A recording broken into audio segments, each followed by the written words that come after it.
아니 왜 이러시죠? 아니 이거 뭐 아니 맛있다고 해놓고서는 예, 아니. 야 이거 막 아니 근데 알겠습니다. 먹어보면 또 맛이 달라요. 어쨌든 단백질은 말씀하셨으니까 섭취는 해야 될 것 같은데 그러면 식물성 단백질은 괜찮을까요? 식물성 단백질 또한 아미노산으로 분해가 되고 암모니아를 발생을 시켜요. 그런데 식물성 단백질은 육류에 함유되어 있는 포화지방산 그리고 콜레스테롤이 포함되어 있지 않고 혈관 건강에 도움을 주는 불포화지방산이 함유가 되어 있어요. 참고로 콩에 포함된 제니스테인이라는 성분은 강력한 항암물질로 분류를 하고 있거든요. 그래서 간이 손상된 경우라면 육류만으로 단백질을 100% 섭취하기보다는 육류와 식물성 단백질을 콩, 두부 등을 혼합을 해서 섭취하는 것을 권장을 합니다. 단 간성훈수로 진단을 받은 경우라면 의사와 반드시 상의한 이후에 식물성 단백질 또한 조절이 필요하다는 거 꼭 기억하시길 바랍니다. 그래서 식물성 단백질 우리 황성주 박사님이 그렇게 두유를 예, 암환자분들을 위해서 이렇게 개발하셨구나 네. 이런 생각이 드네요. 네. 일단 맛있더라고요. 간 기능이 손상된 경우도 그렇고 단백질 섭취는 진짜 해야 되는데 간암 환자분들 진짜 단백질 섭취가 참 힘드네요. 네. 네, 그렇죠. 아주 안타까운데. 그런데 우리 환자분들 단백질은 부작용이 없는 경우라면 반드시 꼭 섭취를 해야 돼요. 작년 농촌진흥청에서 보도한 세브란스 병원의 한 연구가 있는데요. 어떤 음식을 섭취를 했더니 간암 환자 영양 상태와 면역 개선에 도움을 주었다고 해서 굉장히 그래, 이런 게 이슈가 있구나. 된 식품이 있어요. 바로 이제 밀웜이라는 건데요. 밀웜, 갈색 거절이라는 그런 애벌레 같은 그 음식이에요. 밀의 단백질로라고도 불리고 있죠. 애벌레라고요? 네, 별로 반갑지 않은 식품인데 그런데 이 어. 식품을 먹었더니 네. 유의적으로 근육이 증가가 되고 그리고 면역세포, NK세포가 활성화된 결과를 확인할 수가 있었어요. 근데 참 먹기 망설여지는 음식이죠. 뭐 곤충 같은 거라고 보면 그래서 되나요? 시중에는 건조된 식품으로 판매가 되거든요. 이제 아. 건조되거나 분말로 해가지고 밀웜이라고 인터넷 치면 나오겠네요.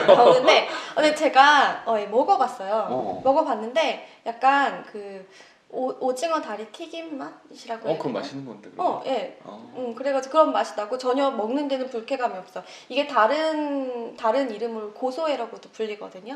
네, 사이트에 고소해라고 치면 그 밀웜 벌레 말린 게 이제 알겠습니다. 구입을 할 수가 있고 그 단백질 함량이 일반 그 육류 단백질보다는 더 효과적으로 우리 간암 환자한테 단백질 보충원이 될 수가 있다라고 이해하시면 되세요. 저기 밀웜을 제가 말린 걸 사놨어요.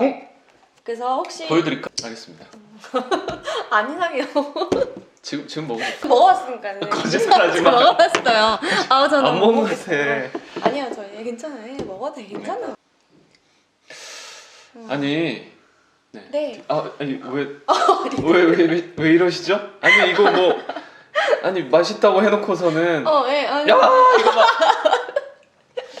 아니 근데 알겠습니다. 먹어보면 또 맛이 달라요.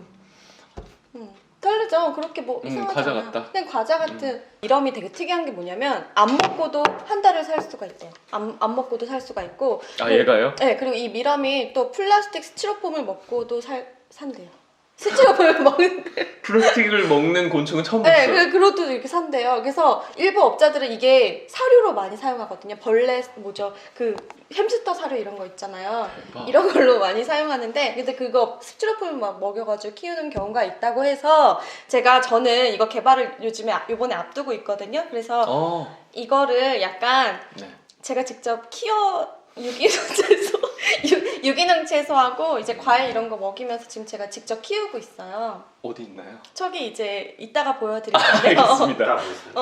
그래서 그걸 키워가지고 이제 제가 지금 그 콩고기 개발을 앞두고 있거든요. 그래서 레시피는 이제 개발이 완료가 됐고 거기에다 이제 밀웜 좀 넣어가지고 지금 만들고 있습니다. 개발을 하고 있습니다. 기대합니다. 네. 개발할 때 누구 시키는 거 아니죠? 본인 아니 근데 맛 이상하지 않지 않아요? 맛은 있는데 밀웜도 좋지만 간암에 또 더 좋은 음식이 있을 것 같은데요. 네.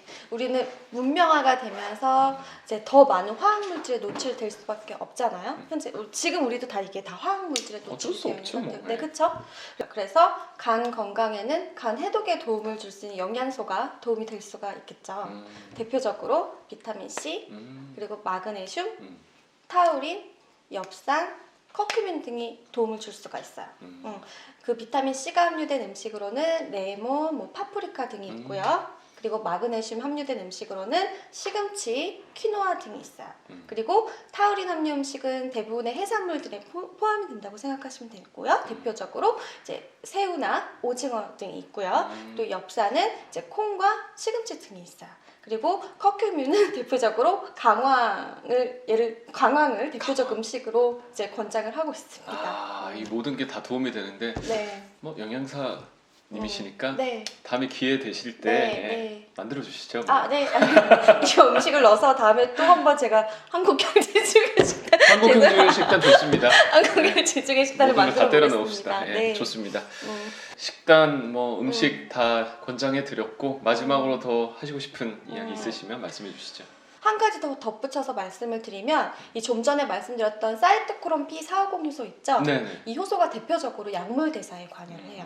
약물 대사에 관여를 하는데 그래서 이 사이토크롬 P450 효소가 활성화가 됐다. 그러면 이 약물이 지속 시간이 짧아져서 약효가 팍 오고 이제 사라지고 이게 활성이 저조하다. 그러면 회독되는 속도가 느려지면서 이게 장기간 약물에 노출이 되는 거예요. 그러다 보면 당연히 약물이 장기간 이렇게 노출되면서 올 수 있는 부작용에 영향을 줄 수가 있겠죠. 안 좋아지겠네. 그런데 여기에서 음식 하나가 관여를 해요. 거기서 이제 대표적인 음식이 자몽 안에 들어있는 나린진 성분이 영향을 줄 수가 있거든요. 자몽. 이 자몽의 나린진 성분이 이 사이토크롬 P450 효소를 억제하는 데 영향을 준다고 이제 밝혀졌어요. 이 사이토크롬 P450 효소가 억제가 되면 어떻게 되겠죠? 회독에 영향을 당연히 줄 수가 있잖아요. 네. 그렇기 때문에 부작용이 이제 만약에 예를 들어서 내가 항암 약물을 먹었다 그러면 그 항암 약물이 내 몸에 맞는 그 반응 속도에 대해서 작용을 해야 되는데 이게 너무 장기간 지속이 될 수가 있는 거예요. 이 나린 성분을 약물 먹는데 계속 먹게 되면 약을 먹을 때 전후 2시간 정도는 이 자몽은 조금 피하도록 하시는 게 좋아요. 그렇구나.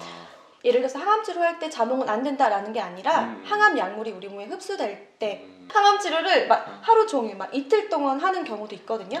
힘들게. 예, 맞아요. 뭐 그런 암 종류도 있어요. 그럴 때는 좀 피하는 게 좋고 나는 그냥 약 하나로 그거 끝난다, 항암이 끝난다라는 경우도 있거든요. 약물 치료. 그럴 때는 약물 먹기 2시간 그리고 약물 먹고 2시간 이후에만 피하면 자몽 먹을 수 있어요.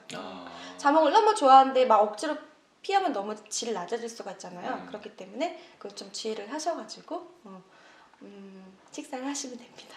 뭐 암센터에도 오래 계셨으니까 사례가 있을 것 같은데. 네. 예전에 제가 되게 친했던 환자분이 계셨는데 그 환자분이 간염 보균자였어요. 간염 보균자인데 그 환자분이 그게 증상이 조금 너무 심해서 이제 항상 간에 좋은 음식만 찾아다녔어요. 그래서 어느 날은 그 유튜브를 봤는데 그 유튜브 안에서 한의사분이 이제 나는 환자들의 간염을 많이 고쳐줬다라고 해서 굉장히 유명했고 실제로 그런 경우도 있었고 그래서 이 환자분이 찾아갔어요. 거기를 많은 비용을 지불하고 그리고 이제 그 한약으로 치료를 받았어요. 근데 한 8개월 돼서 이제 그 분이 이제 간암 판정을 받고 저희 병원에 오셨어요. 그래서 결국은 뭐냐면 이제 간을 아까도 말씀드렸다시피 간은 너무 무리하게 만들면 안 되는 거잖아요. 화학물질도 아까 말씀을 드렸고, 근데 이 짙은 그 약물 또한 이제 간에서 해독 작용을 어쩔 수 없이 거쳐야 되는 거잖아요. 근데 간이 내가 지금 염증이 있고 막 손상이 됐고, 게다가 막 스트레스 피로 있는 상태에서 그 짙은 한약을 먹게 되면 또 그것도 이제 또 우리 간을 더 힘들게 할 수가 있는 거예요. 피곤해지구나, 간이. 한약 치료를 받기 전에 이제 간 수치를 조금 확인하고 간 수치가 너무 안 좋아졌을 때는 조금 회복될 때까지 좀 기다렸다가 이제 한약 치료를 받으라고. 여러분들도 이제 간이 너무 안 좋다 그러면 이렇게 막 농축된 거 자주 막 이렇게 드시면 안 되고 특히 이제 항암 치료하실 때 막 뭐 막 드시잖아요. 막 농축된 뭐 짙은 뭐 한약도 뿐만 아니라 뭐 이런 거 막 무슨 뭐 탕, 뭐 녹용, 뭐 그런 거 드시잖아요. 그것도 이제 간에 들어가면 또 해독장을 어쩔 수 없이 거쳐야 되는 거잖아요. 그렇기 때문에 조금 그 항암 치료할 때만 좀 참으셨다가 항암 치료 끝나고 그때는 드셔도 되세요.